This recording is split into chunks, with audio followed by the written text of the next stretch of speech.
இன்னும் கொஞ்ச நாள்ல எனக்கு கல்யாணம் ஆக போகுது. என்கிட்ட இப்படி சொல்றது உனக்கு தப்புன்னு தெரியலையா ஜீவா? தப்புதான்.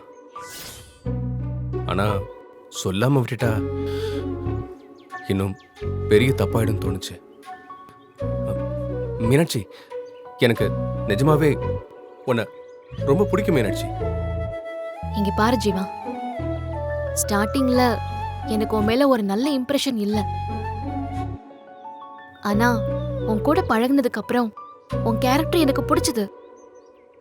நல்லா ஓடி போய் ஹெல்ப் பண்ற, ஒரு ப்ராப்ளம்னா வந்து நிக்கிற. அதெல்லாம் பாக்குறப்ப எனக்கும் உன்னை பிடிச்சதுதான். ஆனா அதெல்லாம் வெறும் ஃப்ரெண்ட்ஷிப் மட்டும்தான். எனக்கு உன் மேல லவ் எல்லாம் இல்ல.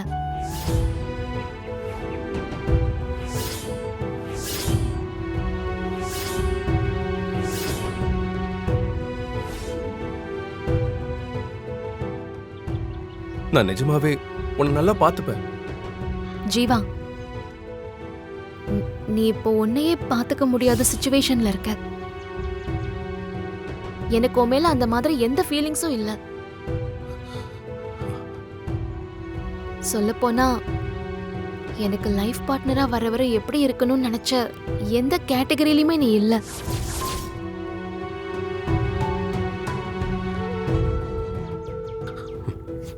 மீனாட்சி, நான் கண்டிப்பா என்ன மாத்திக்கிறேன் மீனாட்சி. எனக்காக நீயே உன்னை மாத்திக்கணும். உன் லைஃப அதுவே மாத்திடும். எனக்காக நீ எதுவும் செய்ய வேணாம். மீனாட்சி, நான் நிஜமாவே உன்னை லவ் பண்றேன். இங்க பாரு ஜீவா, இதுக்கு பேரு லவ் இல்ல, வெறும் இன்ஃபாக்சுவேஷன் தான். இல்ல மீனாட்சி, நான் உன் கூட இருக்கிறப்பதான் நான் சந்தோஷமாவே இருக்கேன். என்னோட லைஃப் ஃபுல்லா நீ என் கூடவே இருக்கணும்னு நினைக்கிறேன். நானும் அப்படி இருக்கணும்ல ஜீவா.